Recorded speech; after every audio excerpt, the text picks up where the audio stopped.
हम पढ़ रहे हैं जपापुष्कर से। तो अभी मन के ऊपर हम और अधिक मन के बारे में जानने का प्रयास कर रहे हैं। और क्या बताया गया है? निसंदेह मन इस आत्मनिरीक्षण से कभी सहमत नहीं हुआ। खिलौने की दुकान में किसी 2 वर्ष के बालक की भांति यह अशांत मन वस्तुओं के प्रति तीव्र रूप से आसक्त हो जाता है और उन्हें त्यागना नहीं चाहता। भगवत गीता 2.62 मन की क्रियावृद्धि को स्पष्ट करती है। इंद्रिय विषयों का चिंतन करते हुए मनुष्य की उनमें आसक्ति उत्पन्न हो जाती है और ऐसी आसक्ति से काम उत्पन्न होता है और फिर काम से क्रोध प्रकट होता है। मन पर निरंतर अनेकानेक संवेदनशील छवियां बरसती रहती और यह उन छवियों से आसक्त हो जाता है। जो स्वयं को इस संसार का केंद्र एवं भोक्ता समझते हैं उनके लिए कहीं भी शांति नहीं। हमारी इस मिथ्या पहचान को विकसित करना ही अहंकार का प्रमुख कार्य है। हम वह नहीं है जो उपाधि हमें अहंकार ने दी है। इस अहंकार और मन के द्वारा पैदा किए गए किसी भी प्रकार के भ्रम से हमारा कोई संबंध नहीं। हम तो वास्तव में कृष्ण से नित्य संबंध रखते हैं। देखिए कितनी अच्छी बात बताई गई है कि मन, जैसे हम कोई खिलौने की दुकान में जाते हैं तो मन आसक्त हो जाता है ना। बच्चा जाता है, बहुत सारी चीजों से आसक्त हो जाता है और वो उसे छोड़ना नहीं चाहता। माँ बाप उसको खींचते हैं तब भी वो रोने लग जाता है कि मुझे दिलाओ दिलाओ दिलाओ। फिर वो माँ बाप को ना, माता पिता को ना चाहते हुए भी वो, है ना, आजकल खिलौने बड़े महंगे हो गए हैं, है ना, 400 500 800 से नीचे आते नहीं है तो वो दिलाना पड़ता है। तो मन भी ऐसे ही, जो कुछ भी देखता है ना संसार में, बहुत सारी चीजें वो देखता रहता है, तो मन क्या है ना, आसक्त हो जाता है उससे। तो मन को, तो ऐसे मन बहुत सारी अलग अलग वस्तुएं उपाधियों से आसक्त। हमको लगता है, अरे मैं तो इस यहाँ का मालिक हूँ, ये चीज मेरी है, मैं ये हूँ, मैं वो हूँ, है ना, ये उपाधि मेरी है ना। किसी किसी एक घटना में, है ना, कि कोई भूतपूर्व में कोई घटना हुई होगी तो मन उसमें आसक्त हो रहता है। अरे नहीं नहीं, इस व्यक्ति ने मेरे साथ ये किया था, तो आज भी उस चोट को लेकर हम कैरी ऑन करते हैं, है ना। तो ये सब क्या है ना, मन में स्टोर हो जाता है, पूर्व का कोई एक्सपीरियंस, है ना, चाहे वो अच्छा हो चाहे बुरा हो, है ना। तो पास्ट में कभी किसी ने व्यक्ति ने अच्छा किया तो, है ना, तो हम उसको सोचते हैं कि अरे इस व्यक्ति ने मेरे से बहुत अच्छा किया, ये मेरा मित्र है, और इसने मेरा नुकसान किया, इसने मुझे चोट पहुंचाई है, तो ये मेरा शत्रु है। तो मन ऐसे मित्र और शत्रु में भेद करता रहता है। तो ऐसे ही ना बहुत सारी चीजें वस्तुएं अपने इर्द गिर्द बना, जिससे जो जो हमारी पहचान बनी कि मैं ये हूँ, ये मेरा दोस्त है, ये मेरा दुश्मन है, ये मेरी पत्नी है, ये मेरा पति है, ये मेरे बच्चे हैं, ये मेरा संसार है। तो ये सब क्या है, मिथ्या आइडेंटिफिकेशन। ऐसा मिथ्या, मिथ्या क्यों बोला गया है? क्योंकि ये सब क्या है, शारीरिक स्तर पर, है ना। जब ये शरीर समाप्त हो जाएगा ये सब समाप्त हो जाएगा। पर हम क्या है, हम तो आत्मा है, आत्मा शाश्वत है ना। ये शरीर से निकल कर दूसरे शरीर में चली जाएगी। एक आपको कहानी का स्टोरी सुनाता हूँ। यह है कैलाश। कैलाश एक व्यक्ति था जो गांव में रहता था। तो उसके पास एक अच्छा बंगला था।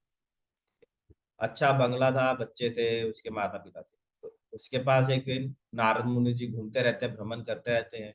भ्रमण करते करते एक बार उसके पास आए।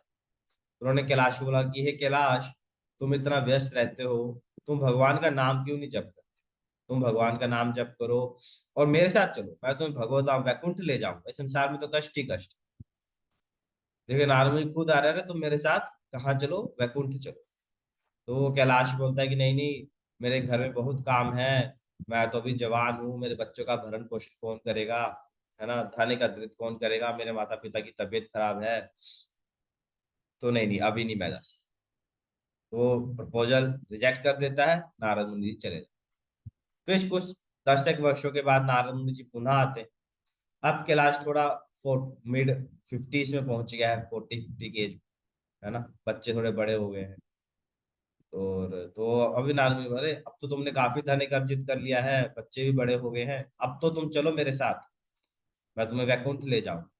तो तब भी कैलाश मना कर देता, अरे नहीं नहीं, अभी मेरे बच्चे पढ़ तो ले गए हैं, बट उसका भी धंधा काम धंधा सेट नहीं हुआ है, मेरी बेटी का विवाह नहीं हुआ है ना, माता पिता की तबीयत खराब रहती है, तो अभी तो मैं नहीं जा सकता। सेकेंड टाइम भी प्रपोजल रिजेक्ट कर देता है, नारद मुनि चले जाते। फिर कुछ वर्षों के बाद पुनः आते हैं। जब वो पुनः आते हैं तो नारद मुनि देखते हैं कैलाश का देहांत हो चुका है। तो देहांत हो चुका है, तो नारद मुनि जी थोड़े से फिर वापिस चलते हैं, कैलाश तो रहा नहीं। इतने में एक कुत्ता नारद मुनि जी के पीछे पीछे आता है, उन्हें ऐसे ऐसे बोलता है। तो नारद मुनि जी देखते हैं, तो कुत्ता कहता है, अरे नारद मुनि जी, मैं ही कैलाश हूँ। अरे नारद, अरे तुम ये कुत्ते के शरीर में क्या कर रहे हो? तो नारद मुनि जी वो कैलाश बोलता है, अरे मैंने बहुत सारा धन अर्जित कर लिया है, पर मेरे बच्चे इतने वो नहीं है, इतने समझदार नहीं है, तो मैं अपने ये खेतों की और घर की रखवाली कर। तो नारद मुनि, अरे तुम अभी तो मेरे साथ चलो, अब तो कुत्ते का शरीर मिल गया, मैं अभी भी ले जाऊंगा तुम्हें, तो चलो मेरे साथ। तो वो नहीं मानता, तो फिर नारद मुनि चले जाते। फिर कुछ समय के बाद कैलाश फिर वापस आता है, तो नारद मुनि जी फिर वापस आते हैं। तो इस समय वो कुत्ते को ढूंढ रहे होते हैं, कुत्ता तो मिलता नहीं है। इतने में एक सांप सांप नारद मुनि जी के पास आता है। नारद मुनि जी देखते हैं, अरे ये कौन है? तो सांप बोलता है, अरे नारद मुनि जी, मैं ही कैलाश हूँ। नारद मुनि चौंका, अरे अब तुम सांप के शरीर में क्या कर रहे हो? तो बोलता है, मेरे बच्चों ने धन तो है, बट इन्हें संभालना नहीं आता, तो मैं इनके धन की रक्षा कर रहा हूँ। तो नारद मुनि समझ आते, ये लातों के भूत ना बातों से नहीं मानने वाले। तो नारद मुनि ना हल्ला करते, अरे सांप सांप सांप सांप। तो जो सारे आसपास के गांव वाले आ जाते, लाठी लेके उस सांप की हत्या कर देते। तो देखिए यही बात है ना। जिस व्यक्ति को उन्होंने पिता समझकर पहले इतना आदर दिया, है ना, और जिस पिता ने उनके लिए इतना सब कुछ किया, वही पिता जब कुत्ते के शरीर में था या सांप के शरीर में था, तो उन्होंने उसको मार दिया। तो ये अपने हमारे जितने भी संबंध है ना, ये तभी तक है जब तक हमारा ये शरीर शरीर खत्म तो संबंध खत्म। पर जो आत्मा का भगवान से जो संबंध है वो शाश्वत, वो कभी खत्म नहीं। चाहे हम किसी भी योनि में क्यों ना चले, भगवान हमारे स्वामी। देखिए भगवान इतने करुणाशील है कि वो परमात्मा रूप में हमारे पास, हमारे हृदय में स्थित है। और हर योनि में, चाहे हम कुत्ते के शरीर में, सांप के शरीर में, गाय के शरीर में, बंदर के शरीर में, किसी भी शरीर में चले जाए, तो परमात्मा हमारे साथ है, वो हमें कभी भी त्यागते नहीं। तो ये हमारा शाश्वत समय। हम नहीं कहते हम ये हमारे जो पारिवारिक संबंध है इन्हें त्याग दें। संबंध संबंध तो सब कुछ वैसे ही रखना है, कुछ छोड़ना नहीं, बट हमें कृष्ण को ऐड करना, हमें हमारा जो शाश्वत संबंध है उसे होना जागृत। ठीक है, तो ये हरे कृष्ण महामंत्र वैसे ही भेजे तो मन बहुत सारे मिथ्या पहचान बना। और अहंकार का यही कारण, अहंकार क्या करता है, ये पहचान को बनाए रखता है। और जब भी अहंकार देखता है कि कोई वस्तु मेरे इस पहचान पर आक्रमण कर रही है, तो अहंकार बहुत उत्तेजित होता है ना। इसी कारण झगड़े होते हैं, इसी कारण लड़ाइयाँ होती हैं, है ना। लड़ाइयाँ क्यों होती है? क्योंकि व्यक्ति किसी के पहचान को चोट पहुंचा, तो अहंकार उसे बचाने का प्रयास, है ना। तो हमने इसे मिथ्या पहचाना, तो हमें हमारा जो वास्तविक पहचान है भगवान कृष्ण, जीवे स्वरूप होए नित्य कृष्ण दास। हम भगवान श्री कृष्ण के दास है सभी लोग, यही हमारी पहचान। जितना हम इस पहचान के साथ आइडेंटिफाई करेंगे, उतना जप करना हमारे लिए सरल होगा, उतना अधिक हम इस जप में रस कर लेंगे। हरे कृष्ण। तो आज गुरु पूर्णिमा है।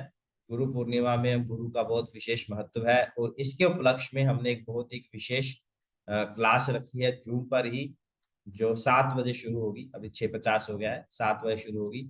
उसका लिंक मैं अभी व्हाट्सएप ग्रुप में डाल दूंगा। तो एक बहुत ही वरिष्ठ भक्त है दिल्ली टेम्पल से, इस्कॉन दिल्ली से। वो आएंगे और हमें अपने गुरु की महिमा के बारे में बताएंगे, गुरु के बारे में बताएंगे। तो आप सब लोग विषय अवश्य ज्वाइन करें, बहुत विशेष दिन। ठीक है।